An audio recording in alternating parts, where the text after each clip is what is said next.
দেবশ্রী দাস। আমি একটি কবিতা বলছি। কবিতার নাম কৃপণ, কবি রবীন্দ্রনাথ ঠাকুরের লেখা।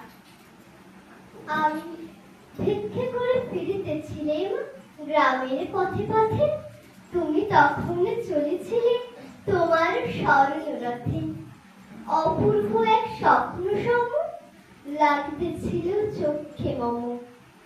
কি বিচিত্র শোভা তোমার, কি বিচিত্র সাজ! আমি মনে ভাবতেছিলেন এ কোন মহারাজ। আজ শুভক্ষণে রাত পোহালো, ভেবেছিলেন তবে আজ আমার দ্বারে দ্বারে ফিরতে নাকি হবে।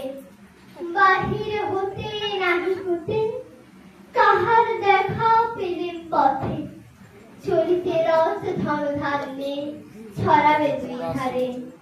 মুঠা মুঠা কুড়িয়ে নেব, নেব ভারে ভারে, দেখে মুখের প্রসন্নতা জুড়িয়ে গেল সকল ব্যথা। হেন করে কিসের লাগে তুমি অকস্মাৎ আমার কিছু লাগো বলে বাড়িয়ে দিলে হাত। মরি একই কথা রাজাধি রাজ, আমায় দাও কিছু।